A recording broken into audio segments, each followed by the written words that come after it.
The tortoise generally wins. Hello, everyone. I've been thinking about compounding for a long time and I wanted to make a podcast episode for that. So, here it goes. I will take an example of a person that is, let's say, 72 years old today, right, in 2022. This means this person was born in 1950. So, this person is born in 1950, and obviously in 1970 he would be 20 years old. So, let's assume he started working at the age of 20 till the age of 50, till the age of 70, right? So he worked for 50 years. And I want to hypothetically calculate how much money he would have, right, if he had done a small amount of investing. So these are the assumptions. So I'm assuming that in the decade of 70s, so 1971 to 1980, let's assume this person made 200 rupees a month. From 1981 to 1990, he made 3000 rupees a month. From 1991 to 1999, 6,000 rupees, and then from 2001 to 2010, 15,000 rupees a month, and from 2011 to 2020 he made 30,000 rupees a month. I'm pretty sure a lot of people are making more than 30,000 rupees a month in 2020, but we are just assuming a very reasonable figure, right? I'm sure there are some people making less than that also, but you can adjust the numbers, according to your salary. So now also let's assume that this person is a saver and he's saving 20% of his salary every month, right? No matter what. And he's investing in something similar to, say, Nifty 50. Now Nifty 50 has given 15.5% CAGR for last 20 years. And obviously I know there was no Nifty 50 in 1970s, but for the argument's sake, let's just assume this person's money made 15.5% CAGR, right? I mean, a person who is 20 years today has access to all the financial instruments. So this person is at an advantaged. A person who is 20 years old in 2022 has more advantage than the person who was 20 years old in 1970, like our example. So for argument's sake, just let's assume that this person's money made 15.5% CAGR. Now let's calculate how much money he would have when he retired in 2020. So I will break down his working life in 5 decades, right? 70s, 1970s, 80s, 90s, 2000s, and 2000 teens, right? So let's start from 1971 to 1980. So 10 years he made 200 rupees a month. So he saved 20% of that, which means he saved 40 rupees a month. So now what I will do is I will open a compound interest calculator website, right? There are so many websites that do that. Just Google compound interest calculator and you will get a lot of websites. You can pick any one of them and double check my calculation, right, if you are interested. So for 1971 to 1980, the initial amount invested was 0 rupees, obviously, because this person just started, so he had 0 rupees in the investment account, and every month he's adding 40 rupees, and the interest rate is 15.5%, and obviously the years to grow is 10 years. So if you plug in these numbers into a compound interest calculator, you would get 11,496. So this person will have 11,496 rupees in 1980. Now let's do the same calculation from 1981 to 1990. So now the initial amount is in his investment account is 11,496 rupees,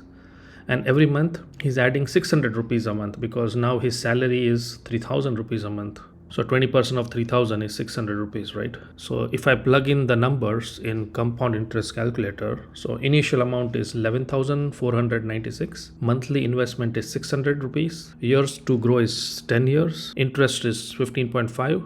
If you plug in these numbers, the calculator will say he will have 2,26,069 rupees in 1990. That's amazing. So this guy, when he's 1990, when he's 40 years old, he has 2.226,000 rupees. Now from 1991 to 2000, now his salary is 6,000 rupees a month, which is reasonable. So he's adding now 1,200 rupees every month, 20% of 6,000. So back to compound interest calculator, the initial amount is now 2,26,069 rupees. Monthly addition is 1,200 rupees. Years to grow is 10 years, and interest rate is 15.5.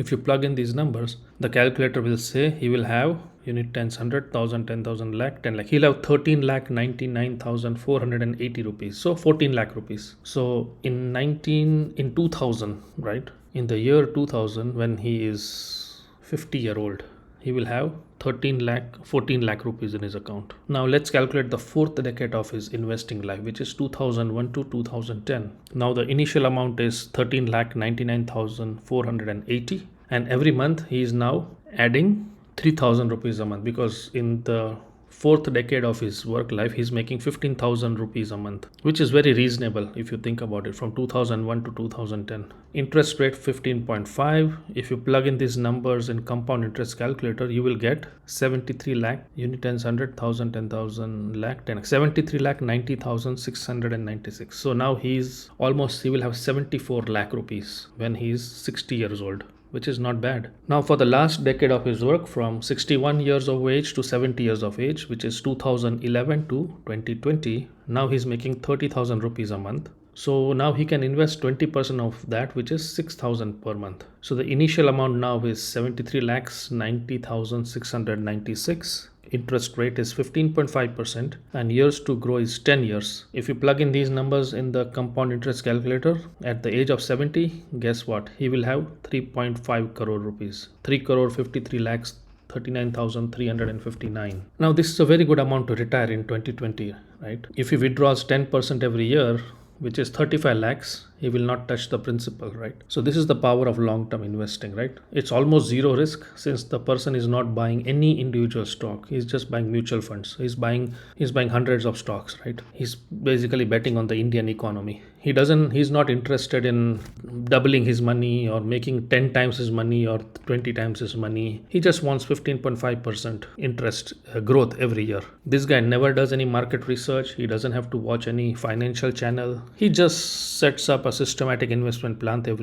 every month and enjoys his life. And this is just 20%, right? There are people who invest more than that, right? Like, especially when you are in the late part of your life, right? In 40s and 50s, I've seen people invest 50% of their salary. And even because now they want to catch up, right? Because people get serious about retirement in their 40s, right? After 40. So a lot of people I've seen, like, some people, every available rupee, they put it into retirement. And also, if this person buys a small house or a small flat, and instead of making rent payment, if he just takes the loan and makes the loan payment on his house, then when he retires, he will have his house fully paid off, and he'll have 3.5 crores in the bank, right? Obviously money is never enough, and some people would argue 3.5 crores is a very small amount, but I say having 3.5 crore rupees and a paid off house is not a bad way to retire, right? So if you are 20 years of age and listening to this podcast, you can do the same calculation for the next 50 years, right? Project how much money you will make in your 20s, 30s, 40s, 50s, 60s, and